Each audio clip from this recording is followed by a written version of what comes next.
This is how the narcissist reacts when they realize you're no longer interested. Hello everyone, welcome to the Narcissist and Karma channel. Indeed, the narcissist struggles with deep-seated feelings of being unwanted and grapples with severe issues surrounding the fear of abandonment. They're mentally prepared for the prospect of your departure, even though you were still a part of their lives. This ongoing narrative of potential abandonment runs like a recurring joke in their mind, manifesting in behaviors such as hacking your accounts, monitoring your activities, and closely observing your social media presence. Their entrance into your life can be dramatic and unwelcome, stemming from a genuine dread of being left alone.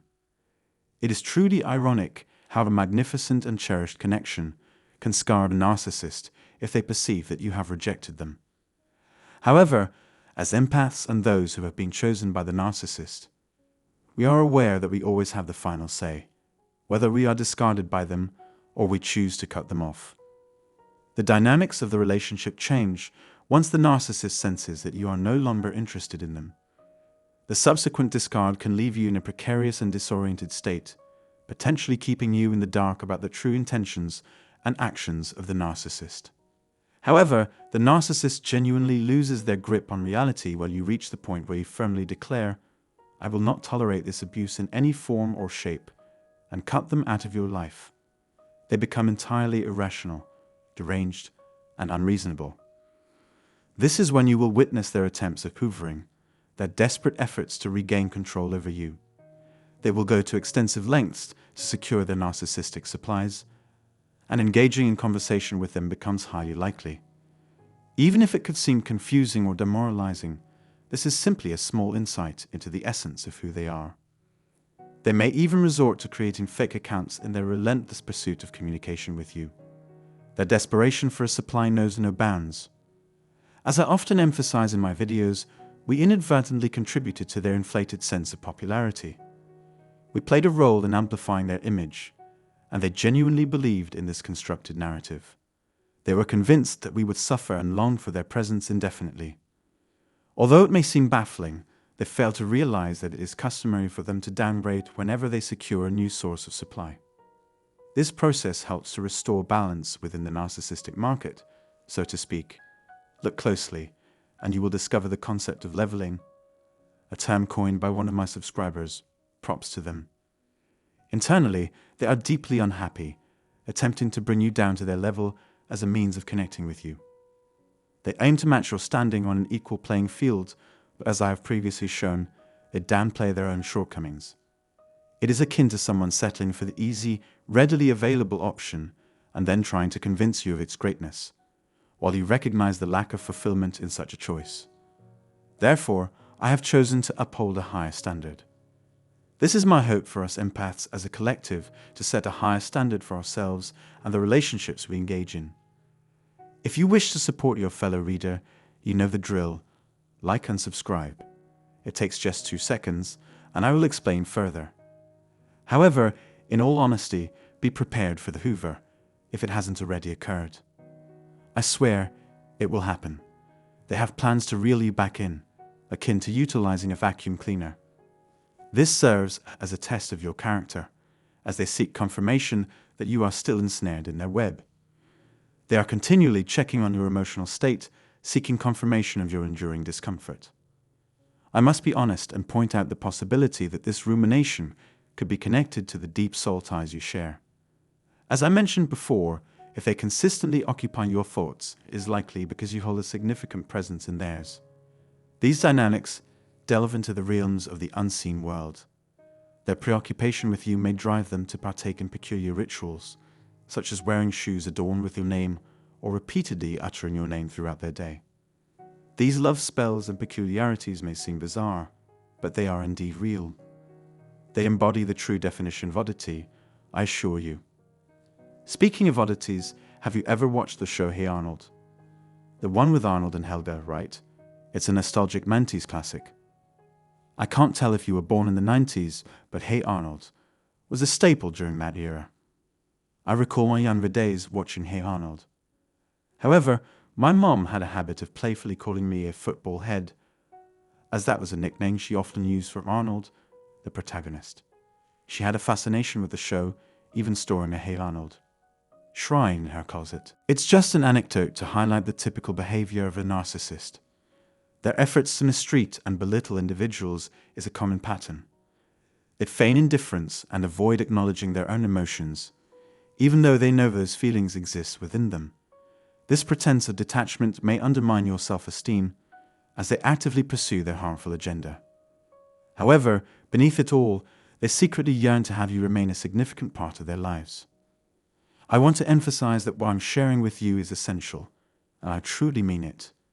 If you have recently experienced evaluation, been discarded, or had to sever ties due to their excessive behavior, it can be extremely challenging to fully comprehend the dynamics at play. Some of the information I present may stretch the limits of your understanding. Think of it as spiritual farming, where I'm sowing seeds of knowledge. I assure you that as time progresses, you will look back at these seeds and realize their validity and truth. One thing is certain. Once the narcissist realizes that you are no longer interested in them, everything changes dramatically. It becomes a game of cat and mouse. As you try to make sense of the situation, pursue them, and find a resolution, they will simply scurry away like a frightened mouse. The power dynamics have swiftly shifted, inverted in another way. We, as earth angels, represent the forces of goodness, while they, like lingering unpleasant odors, embody the negativity that persistently clings to us. I implore you, for the sake of all that is divine, to firmly close the door behind you as you exit the room. Do not offer them any openings that could potentially lead to trouble. Leave no gaps for them to enter. Rest assured, they will experience severe despair as they struggle to find alternative sources of supply. It is likely that they have moved on to a new target, engaging in similar intimate acts that were once shared with you. Please be mindful that they may still possess your pictures and personal belongings, utilizing them for their own purposes. Narcissists have peculiar tendencies, often collecting and holding onto little mementos associated with you. They hoard these knickknacks as if they hold great significance. In my personal experience, the dusty and eccentric narcissist was indeed present. Allow me to explain further with the situation involving the passing of my mother. In this peculiar scenario, the dusty and eccentric individual took actions that resulted in my arrest and launched a massive smear campaign against me. Simultaneously, they held onto my mother's crystal ashtray, which held sentimental value since I did not have many belongings left of hers. I was astounded and thought, "Are you serious? You are in possession of my personal items, gripping onto reminders of my past." Of course, this is a jest, but it illustrates the absurdity of the situation. Eventually, the court had to intervene and issue an injunction, compelling them to return the items. This allowed me to have the final say, so to speak. Their aim was to manipulate my loyalty towards my mother, showcasing their twisted and evil nature. It is unsettling that they would go to such lengths. In a previous video, I shared a vulnerable moment when a narcissist unexpectedly treated an infection on my finger. I must honestly admit that this act elicited an uncontrolled tear rolling down my cheek. This emotional response stemmed from the fact that I never experienced the nurturing touch of a mother. While many individuals were raised solely by their mothers, a common occurrence in modern culture, my father took care of me after my mother abandoned us when I was only 2 years old. As a result, I missed out on having a maternal figure during my upbringing. So, despite the dusty and peculiar aspects of this individual, when a woman, a female, showed genuine concern for me. For instance, whenever she showed genuine care, I would find myself on the verge of tears. It's quite remarkable how her concern brought such an emotional response. I mean, it truly touches that maternal place within me. But let's address a serious matter. It is crucial to communicate clearly to the narcissist that you have no interest in pursuing a relationship with them. There is no turning back now. If there are children involved, consider utilizing the grey rock technique to maintain emotional distance. You can simply state, "Listen, I'm only interested in discussing matters concerning the children. Let's keep our conversations focused on their well-being.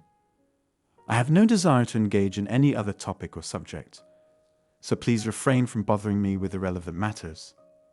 Express your message in your own words, but ensure clarity in your zero interest regarding their personal life. If you co-parent with the narcissist and the current methods are not working, parallel parenting can be a valuable approach. I learned about this technique from one of my subscribers, and it can have a significant impact. However, it is vital to stress the importance of setting clear boundaries. You hold a position of power as a valuable source of supply, and the narcissist may relentlessly attempt to reintegrate you into their lives. Therefore, it is crucial to assert that there is no possibility of reconciliation between the two of you.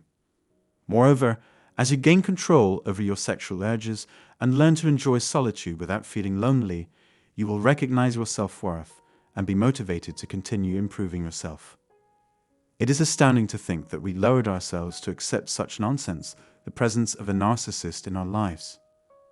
Yet, it is as if God or the universe intervened, plucking us out of that toxic situation to save us from a bleak and mundane existence. Understandably, while in the midst of it, we may have been completely brainwashed. I'm aware that not everything I write will be to your taste, and that's okay. My advice is to extract the useful information that resonates with you and discard the rest. What I'm doing through my words is akin to spiritual seed planting.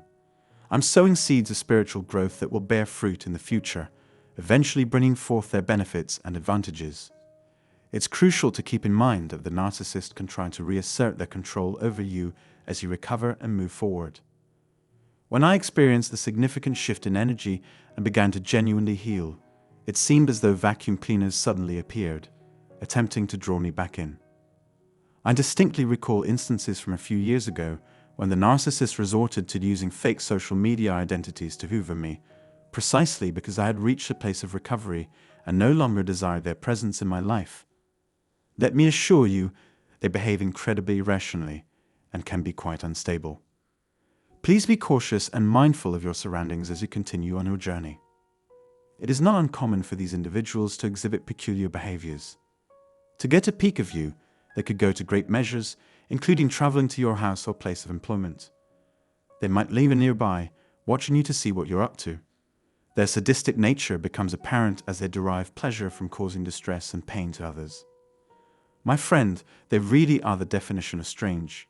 They stick out as total outcasts. In any case, it is crucial that you convey your disinterest in them in a direct and unequivocal manner. Make sure to not only lock and bolt the door, but even weld it shut if need be. This phrase carries such power that, like my previous statement, I find myself emphasizing it repeatedly. I genuinely appreciate your presence and engagement today. I encourage you to subscribe to the channel if you thought this video was worthwhile. You can schedule a private session with me by clicking the link to our donation page in the video's description. While my primary focus is on addressing narcissism, I'm also working on launching a spiritual channel that offers a more balanced range of content. Stay tuned for an upcoming video coming your way very soon. Peace and gratitude to you. In any case, it is of utmost importance that you clearly and unequivocally express your lack of interest in them. Make sure to not only lock and bolt the door, but even weld it shut if need be. This phrase carries such power that, like my previous statement, I find myself emphasizing it repeatedly. I genuinely appreciate your presence and engagement today. If you found value in this video, I invite you to subscribe to the channel. In the video description, you will find a link to our donation page, as well as the option to schedule a private session with me. While my primary focus is on addressing narcissism, I'm also working on launching a spiritual channel that offers a more balanced range of content. Stay tuned for an upcoming video coming your way very soon. Peace and gratitude to you.